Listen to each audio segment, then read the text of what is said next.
Partai Demokrat melontarkan wacana mengevaluasi dukungan kepada Anies Baswedan di Pilpres 2024 jika tak kunjung mengumumkan nama cawapres di bulan Juni. Demokrat khawatir tren penurunan elektabilitas Anies dan Partai Koalisi Perubahan dipicu lamanya penentuan nama cawapres Anies di kontestasi Pilpres 2024. Apakah ini sinyal keretakan Koalisi Perubahan pendukung Anies Baswedan? Malam ini kita akan membahasnya dengan narasumber yang bergabung melalui sambungan Zoom. Ada Wakil Ketua Badan Pemenangan Pemilu Partai Demokrat, Kamhar Lakumani. Selamat malam, Bang Kamhar. Selamat malam, Assalamualaikum warahmatullahi wabarakatuh. Waalaikumsalam. Selamat malam, Mbak. Ada juru bicara PKS, Muhammad Khalid. Selamat malam, Bang Khalid. Assalamualaikum. Waalaikumsalam. Kamhar, Mas Hanta. Dan Direktur Eksekutif Poltreking, Hanta Yuda. Selamat sore, Mas Hanta.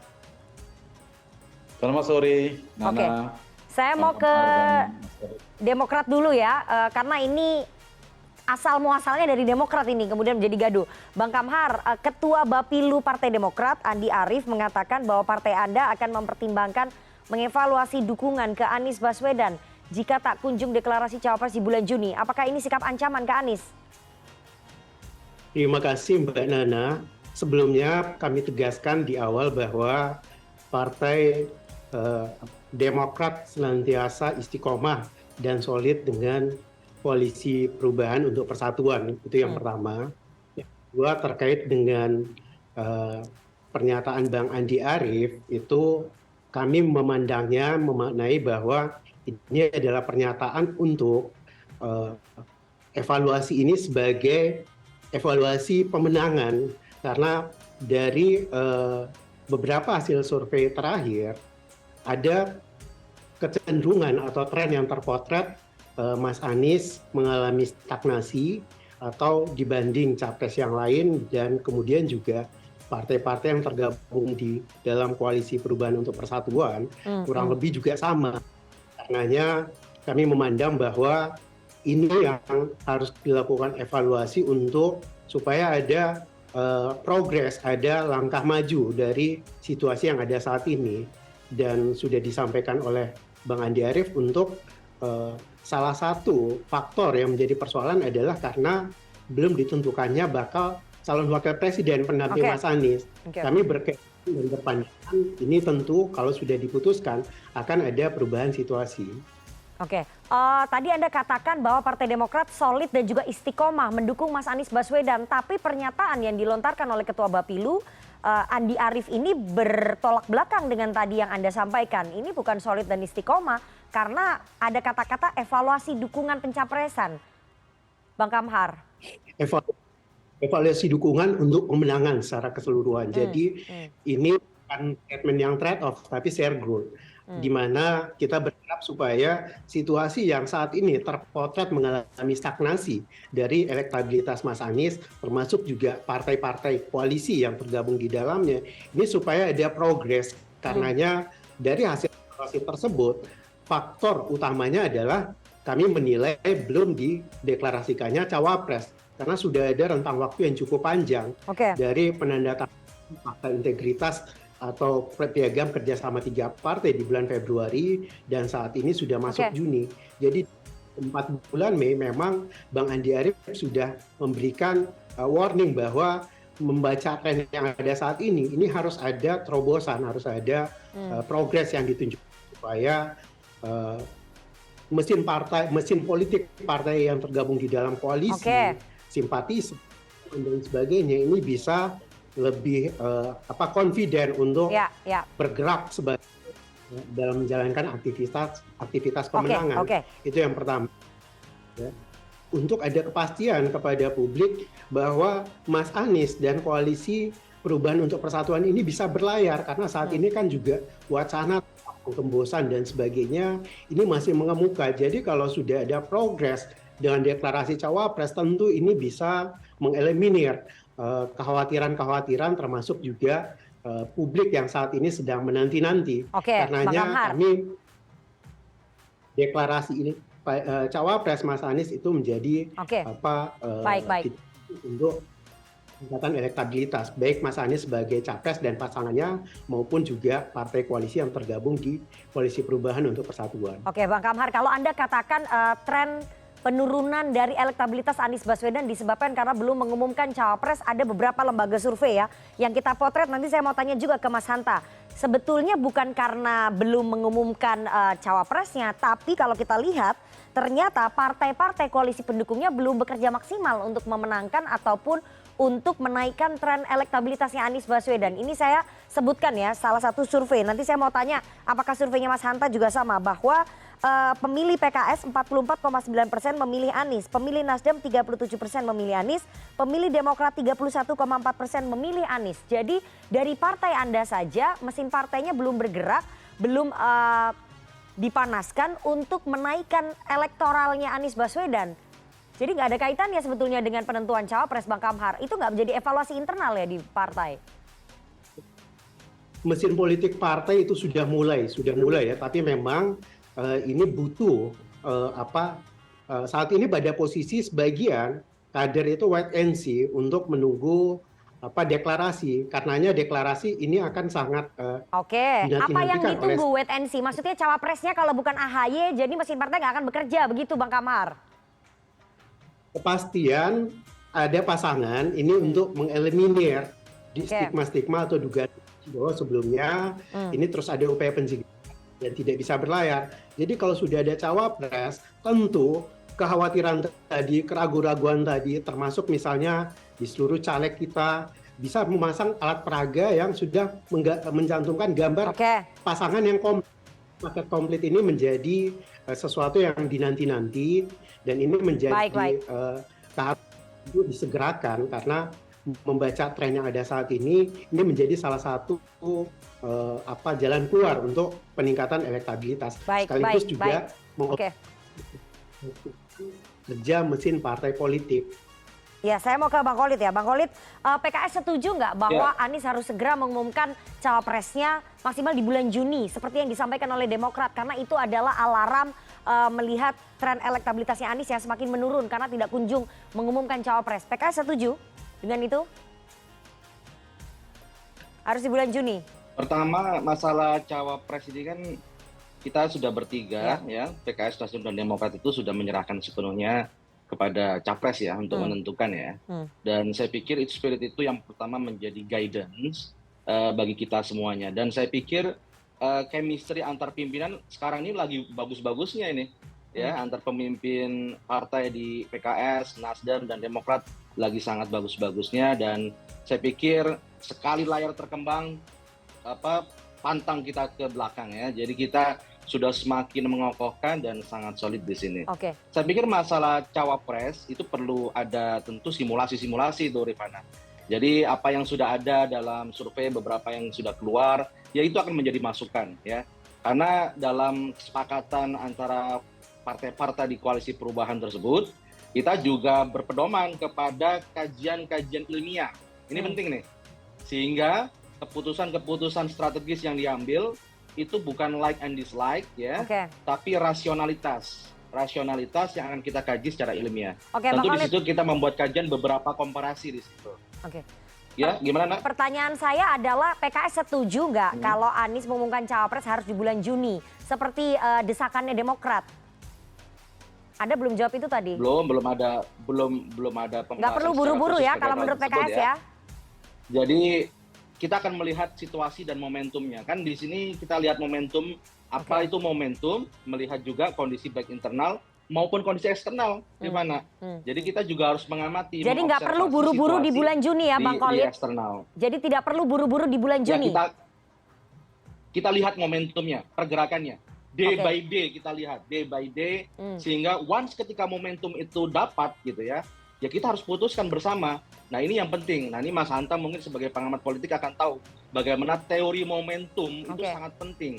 Jadi momentum itu nggak bisa dipaksa di bulan Juni begitu ya, tapi bisanya dilihat nanti kira-kira momentumnya kapan yang pas begitu ya Bang Khalid, kalau kira-kira saya bisa sampaikan mungkin Anda. Iya, perpaduan.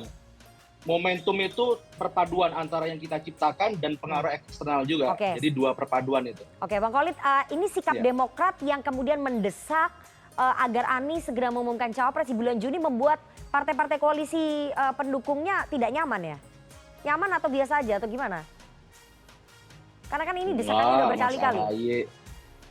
Mas AHY, Pak Syaihu, Bang Surya sering ngopi-ngopi bareng, udah diskusinya asik kok. Nggak ada, kita ini kekeluargaan, brotherhood kita itu. Jadi nggak masalah ya, ketika seorang ketua Bapilu, Badan Pemenangan Pemilu Partai Demokrat, orang dekatnya Pak SBY, menyampaikan evaluasi kalau dukungan. Bapilu seperti Mas Andi Arief, ya beliau kan memang tugasnya melakukan evaluasi. Kenapa harus disampaikan keluar? Kenapa nggak ke dalam koalisi aja?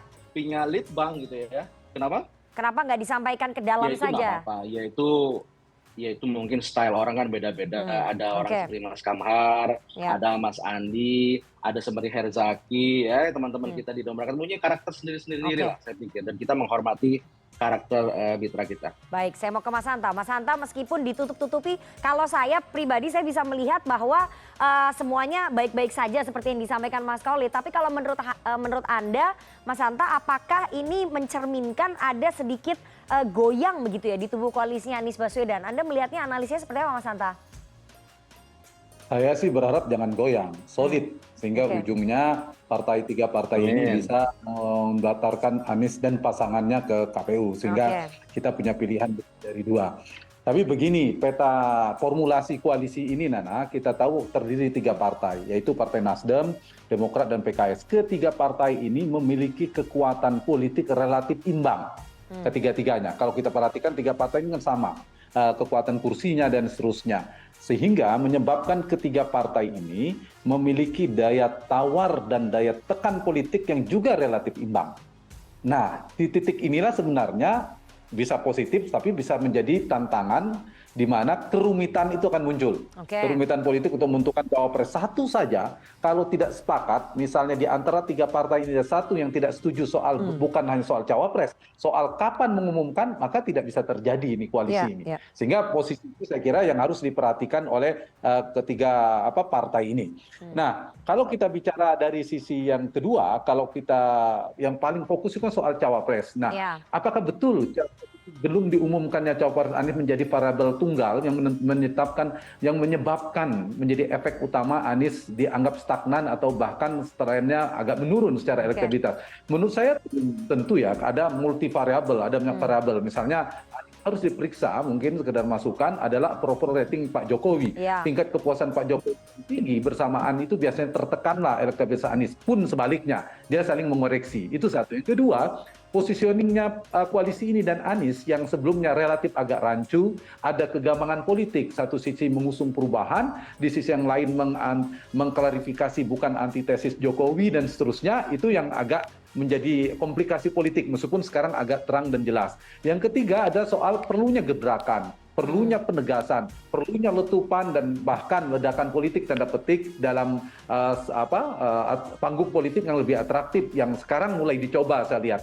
Yang ketiga, nah ini yang saya ingin masuk ke sana, mungkin publik butuh kepastian. Anies ini cukup atau tidak boarding pass-nya. Bukan soal cawapres menurut saya, tapi kepastian. Nah, 3 hal inilah yang menyebabkan saya kira yang ditangkap publik belum utuh.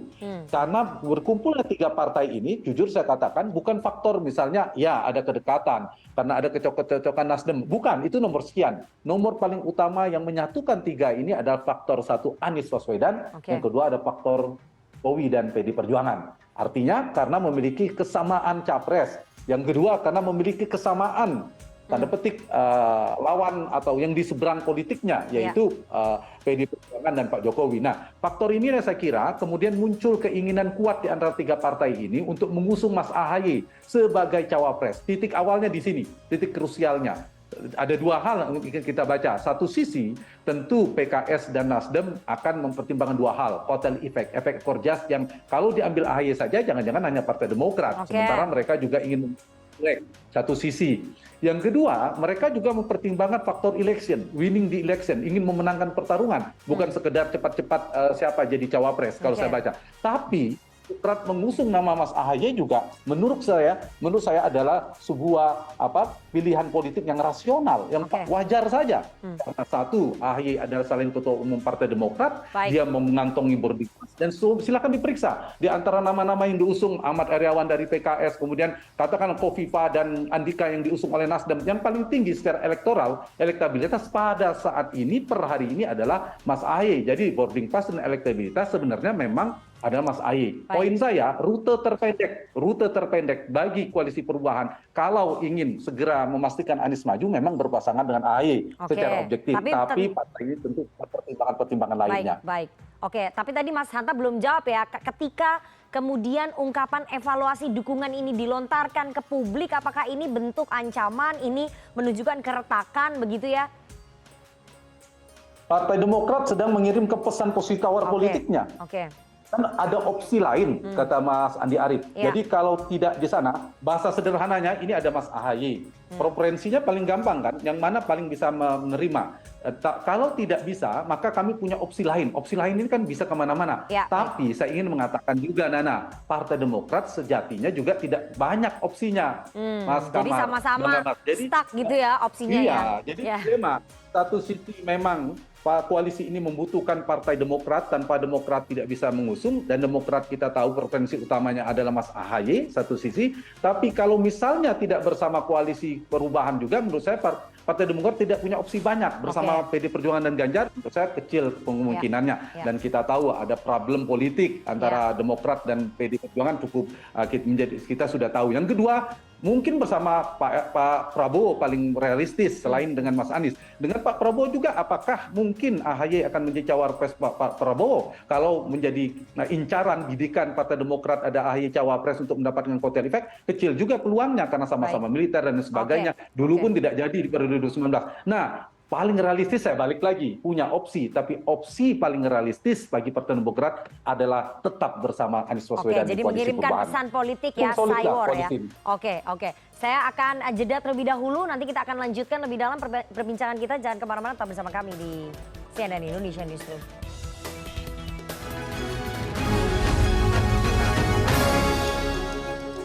Terima kasih Anda masih bersama kami di CNN Indonesia Newsroom. Kita lanjutkan perbincangan kita dengan para narasumber. Saya mau ke Bang Kamhar lagi. Bang Kamhar, apakah memang ini pesan politik yang dikirimkan Demokrat kepada Anies Baswedan begitu ya? Dan terutama ingin melihat apakah peluangnya AHY ini masih terbuka lebar menjadi cawapresnya Mas Anies atau enggak? Iya, yang pertama tadi merespon pernyataan Bang Hanta ya tentang opsi-opsi juga.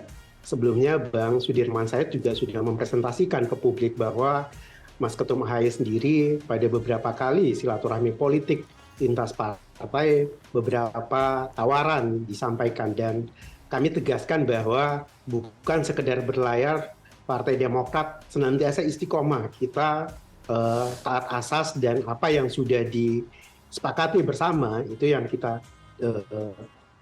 indahkan. Jadi soliditas di koalisi perubahan dan untuk persatuan ini benar-benar sangat solid. Dan terkait dengan opsi untuk segera mendeklarasikan atau melihat momentum yang tepat itu, tentu bagi kami menyadari benar bahwa persoalan cawapres ini bukan faktor tunggal. Memang ada banyak variabel, tetapi ini menjadi faktor yang penting untuk mengeliminir keraguan dari banyak pihak. Termasuk kita sudah dideklarasikan secara bersama-sama, deklarasi paket komplit koalisi perubahan untuk persatuan, capres dan cawapres, ini kan menepis kekhawatiran publik, boarding pass-nya sudah pasti terpenuhi, capres cawapresnya sudah ada, selanjutnya tentu bisa lebih fokus pada untuk pemenangan, baik itu partai politik, atau pengusung maupun relawan dan simpatisan. Semua elemen ini bisa berkolaborasi pada saatnya nanti untuk tentu mendapatkan insentif elektoral. Oke Bang Kamhar, kalau Nasdem dan juga PKS tidak perlu bekerja untuk memanaskan mesin partainya,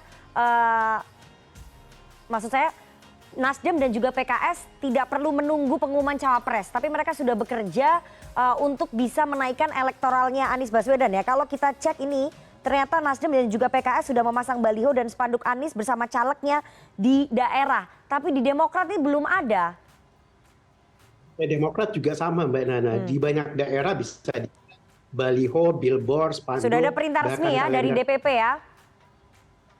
Sudah ada perintah dan termasuk saya pribadi juga sebagai caleg sudah mengikutkan foto Mas Anies dan foto Mas Ketum AHY pada alat peraga yang kami produksi. Jadi semua sudah ada untuk itu. Oke, apakah kalau nanti Mas Anies Baswedan tidak memilih AHY sebagai cawapresnya, dukungan akan tetap dievaluasi ya oleh Partai Demokrat? Partai Demokrat sudah menegaskan bahwa tadi juga saya kutip kembali yang disampaikan Mas Sudirman Said, bukan sekedar belayar, tapi ada visi yang kita mau perjuangkan, ada nilai yang ingin kita wujudkan, perubahan dan perbaikan itu yang ingin kita wujudkan. Dan untuk itu tentu harus menang Koalisi Perubahan untuk Persatuan ini. Tentu sebagai kader Partai Demokrat kita berharap, dan ini juga tidak ujuk-ujuk, tetapi merujuk pada hasil berbagai lembaga survei, artinya aspirasi rakyat juga demikian, menghendaki Mas Anies sebagai pendamping, Mas AHY, Mas Ketum AHY sebagai pendamping Mas Anies. Ini yang terpotret memiliki elektabilitas yang... Harapan kan boleh saja, tapi pertanyaan saya kalau nanti ujungnya Anies tidak memilih AHY, Demokrat akan mengevaluasi dukungan nggak? Kita menyerahkan ini kepada Mas Anies, sudah dipercayakan kepada Mas Anies, dan sudah jelas ada 5 kriteria yang menjadi rujukan bagi Mas Anies dan calon wakilnya. Kita akan taat asas dengan itu. Oke, kalau taat asas berarti kalau misalnya Mas Anies tidak mengumumkan bulan Juni tidak ada evaluasi dukungan ya? Evaluasi yang kita lakukan ini adalah evaluasi pemenangan secara menyeluruh. Bagaimana potret yang terpotret kemarin, ada pelambatan atau stagnasi atau malah penurunan elektabilitas ini bisa rebound, bisa naik lagi. Tentu harus banyak hal yang termasuk salah satunya mendeklarasikan capres-cawapres. Itu antara lain sebagai opsi-opsi yang tersedia yang paling make sense untuk dilakukan.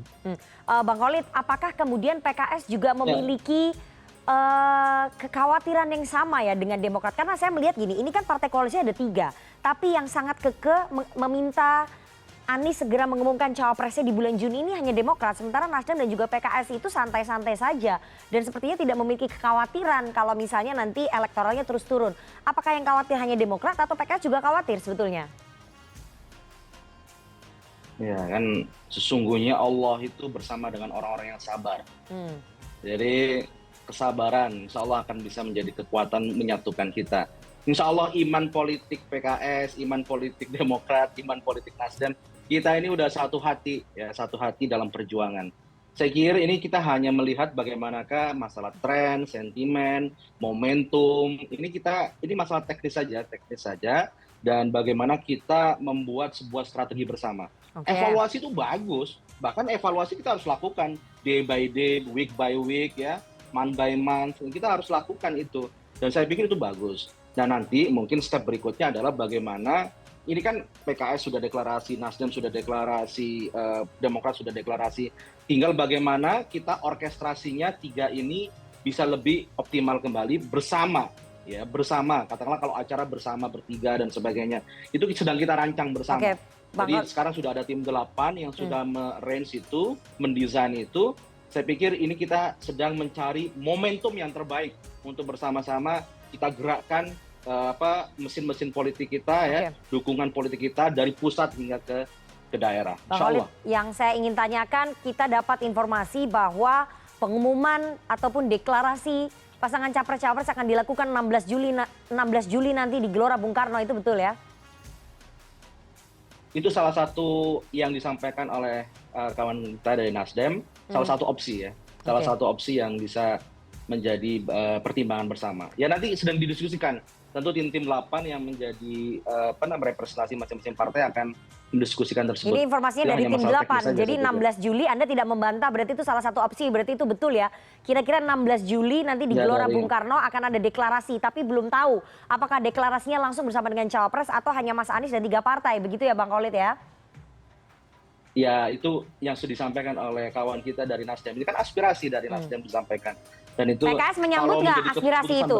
PKS menyambut nggak aspirasi itu? Nah kita sedang mengkaji itu usulan-usulan itu ya. Karena kita harus lihat momentumnya nak. Momentumnya itu penting kita lihat. Tren, sentimen, momentum sehingga pas itu top gitu loh ya. Pas kita deklarasi itu ya. Sehingga mobilisasi, aspirasi itu menjadi satu kesatuan yang tak terpisahkan. Begitu. Mas Hanta, apa sebetulnya dampaknya kalau Anies Baswedan terlambat mengumumkan cawapres atau terlalu cepat mengumumkan cawapres? Atau salah momentum begitu? Ya, sebelum ke situ begini, pertanyaan-pertanyaan Nana yang mendalam, mencoba untuk dalam itu sebenarnya sangat terlihat ya, perbedaan di PKS Demokrat saja cukup terlihat. Belum Nasdemnya ini kalau Nana undang. Tadi kita mau mengumpulkan bertiga, tapi yang Nasdemnya nggak mau bergabung gitu. Ya, ikhtiar dari semua partai ini untuk tetap solid itu yang saya hargai, yang bagus gitu. Dari jangankan bicara nama saja cawapres, dari waktu aja kelihatan perbedaannya. Partai Demokrat menginginkan segera, kalau kata Bung Khalid tadi ya harus bersabar dan seterusnya. Tapi kelihatan perbedaan itu. Dari sisi waktu saja saya kira mereka belum punya kesamaan yang tepat, ditambah lagi apalagi bicara nama AHY. Tapi lagi-lagi saya kira suatu saat nanti ada titik temunya. Saya berharap ada yang mengalah egonya, kemudian ada yang bisa dipertemukan. Misalnya tadi Nana menanya tentang apakah Mas AHY, bagaimana dengan Demokrat kalau AHY tidak jadi cawapres? Kalau misalnya Demokrat mengatakan AHY tidak harga mati, AHY pun tidak apa-apa, itu kan belum kita dapatkan dari Partai Demokrat. Sebaliknya dengan PKS misalnya soal waktu tadi ya salah satu opsi kata Mas Khalid.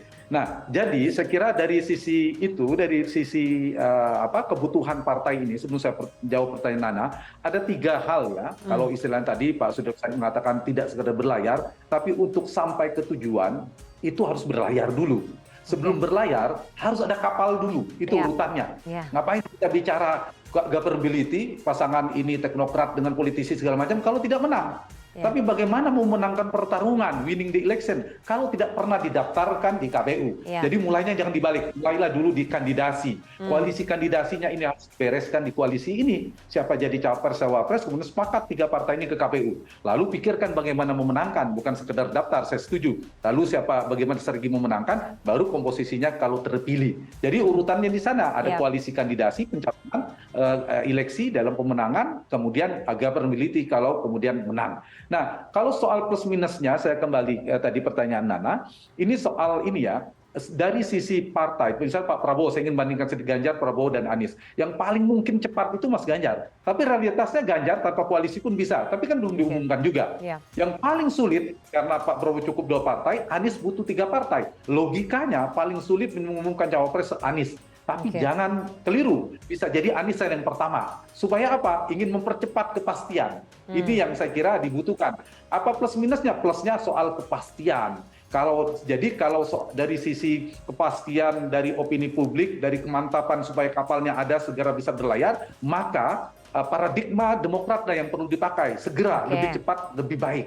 Tapi dari sisi momentum, saya menggunakan logikanya Mas Khalid, betul juga. Jangan buru-buru, jangan dihabisin semua senjatanya. Butuh momentum. Mas Anies nanti setelah udah mantap, di ujung atau menjelang sebulan sebelum Oktober, barulah ada momen lagi yang disimpan akan diumumkan. Jadi ada plus minusnya, tergantung kebutuhan mana secara elektoral, kebutuhan elektoral dari koalisi ini mana yang lebih diutamakan, yang lebih banyak manfaat politiknya dari moderat politiknya. Sementara memang saya kira soal kepastian Anies maju itu lebih diutamakan ketimbang faktor yang lainnya.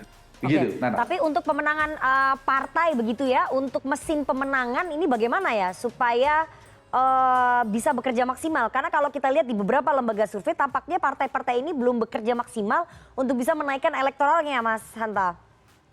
Kalau itu lebih cepat lebih baik jawaban saya. Karena begitu pasti diumumkan maka 3 partai ini akan segera menggunakan strateginya. Kalau di data poltreking bulan April terakhir itu pemilih Nasdem yang sudah milih Anies Baswedan hampir 70%, tepatnya 69,5%. Itu sudah sangat solid ya, lumayan. Yang kedua PKS itu memilih Anies sudah 50%, tapi ke Prabowo masih 34%. Kalau pemilih Demokrat itu 42% ke Anies, 27% ke Prabowo, sisanya sekitar 10% ke Ganjar. Jadi poin saya kalau ini lebih awal maka paling tidak partai-partai itu masing-masing bisa membawa pemilih partainya untuk lebih solid memilih Anies. Yang tadinya 40 bisa jadi 80 seperti di Partai Demokrat. PKS yang 50 mungkin bisa 80 sampai 90. Ya begitu juga dan Partai Nasdem. Kalau itu yang dilakukan maka lebih cepat. Problemnya memang siapa memulainya ini, mengumumkannya ini, apakah cukup capresnya dulu diumumkan serempak bertiga, tapi kalau lebih tepat, lebih kepastian lagi memang bersama cawapres.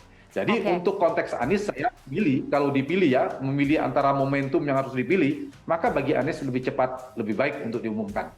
Nah kalau Anies mengumumkan, karena partai lain yang membidik, saya yakin satu mengumumkan itu akan diikuti oleh poros yang lainnya. Oke, efek domino ya. Ketika Anies, ya betul, ketika Anies diumumkan oleh Surya Paloh oleh Partai Nasdem, maka diikuti oleh Pak Prabowo oleh Gerindranya sebelumnya sudah. Nah itu dipercepatlah deklarasi Ganjar. Begitu juga wakil, kalau semuanya saling tunggu, bisa jadi bulan Oktober dugaan saya. Tapi kalau sudah dimulai oleh Anies, saya menduga Prabowo akan menyusul atau Ganjar bahkan akan lebih cepat lagi. Dinamis sekali ya. Dan itu bagus buat kita pemilih, bisa lebih awal melihat basis rekam jejak program yang ditawarkan. Bagi partai juga bagus biar mesin politiknya cepat bergerak, lebih solid dan seterusnya. Tapi poin saya semoga koalisi ini solid supaya bisa. Itu harapannya Mas Hanta. Jadi semakin banyak yang bisa bertarung dalam kontestasi Pilpres, rakyat makin banyak pilihan begitu ya. Jangan sampai sedikit, kalau bisa 3 atau 4 paslon yang akan bertarung di Pilpres 2024 begitu ya Mas Hanta. Dan kita lihat nanti siapa yang akan lebih dulu mengumumkan cawapres, apakah koalisi perubahannya Anies Baswedan atau mungkin koalisinya Ganjar Pranowo atau koalisinya Pak Prabowo. Sekali lagi kita belum tahu, tapi yang jelas tadi jangan dibalik seperti yang disampaikan oleh Mas Hanta, bahwa kapal kandidasinya ini dulu yang perlu disolidkan sebelum nanti masuk ke pemenangan begitu ya. Tujuannya untuk menang. Terima kasih sekali 3 orang narasumber yang sudah bergabung pada malam hari ini. Ada Direktur Eksekutif Poltreking Indonesia, Mas Hanta Yuda, ada Deputi Bapilu Partai Demokrat, Kamhar Lakumani, dan juga juru bicara PKS, Mas Muhammad Khalid. Sehat selalu Bapak-Bapak.